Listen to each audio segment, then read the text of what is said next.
Votre état d'esprit est votre plus grand allié, mais il peut aussi être votre pire ennemi. C'est pour cette raison que, selon moi, il ne faut pas le négliger. Il y a des choses bien précises qui ont un impact sur votre état d'esprit et sur lesquelles vous devez porter une attention particulière, comme votre environnement, vos mots, votre entourage, etc.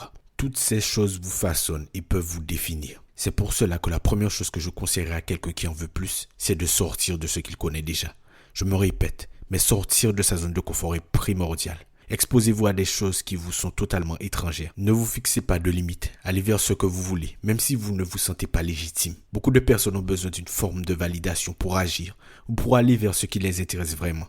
Mais en réalité, la légitimité, c'est à vous de la créer par ce que vous faites. Votre comportement, vos actions, votre vision des choses et vos résultats. Mais si vous attendez une validation pour agir, vous n'arriverez jamais à rien. Car personne ne viendra vous sauver. Personne ne se préoccupera de vous et de ce que vous souhaitez entreprendre si vous n'y donnez pas le moindre crédit. Beaucoup de personnes ont besoin d'un accord, d'une validation, d'une certification pour agir. Ils sont nécessaires pour certains domaines. Si c'est le cas pour vous, allez chercher cette certification. Mais si c'est une excuse que vous vous trouvez pour ne pas agir, j'ai une question pour vous. Avez-vous réellement envie de réussir? Sérieusement? Ceux qui en veulent s'en donnent les moyens. Ça ne veut pas dire que ça sera facile. Ça ne veut même pas dire que vous n'essuierez pas d'échecs ou de refus. Mais par contre, la différence est qu'en agissant, vous êtes dans la réalité. Vous façonnez votre réalité et agissez pour ce qui compte réellement pour vous. C'est là que ça devient intéressant pour vous, car il n'y a rien de mieux que l'action dans le réel. Les meilleures leçons n'interviennent pas dans la théorie en étant assis derrière un livre ou devant un professeur. Les meilleures leçons sont dans la réalité, car la vie est une école. Elle vous forme et vous forge afin que vous puissiez devenir la meilleure version de vous-même. Mais la vie peut aussi vous détruire si vous ne prenez pas garde et que vous pensez que tout est acquis. Agissez pour ce qui compte pour vous, même si vous avez peur, même si vous essuyez des refus, même si vous n'êtes pas sûr, même si vous n'avez pas assez de compétences. Apprenez et agissez. Et je vais rajouter, si vous avez besoin d'une validation pour agir, si vous avez besoin d'une validation pour vous sentir légitime, c'est que vous avez un plus gros problème. Vous ne croyez pas en vos objectifs et en vos projets. Mais pire encore, vous ne croyez pas en vous.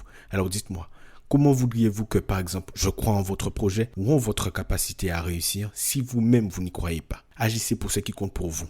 Mais surtout, exposez-vous à des choses différentes. Sortez de votre cocon afin que vous puissiez éclore et vous révéler.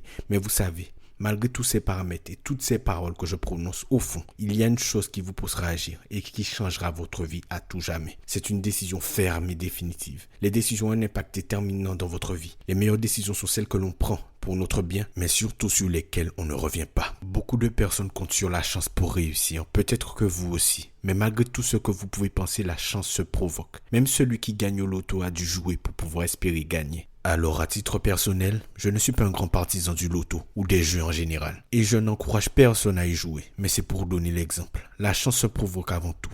La chance se provoque par l'action, la discipline, la persévérance ou la décision. Il y a une citation que j'aime beaucoup qui dit « La chance est un hasard qui se provoque ». Je ne suis pas en mesure de mieux résumer la chose. Alors dites-moi, que décidez-vous? Je vous remercie de m'avoir écouté. À demain.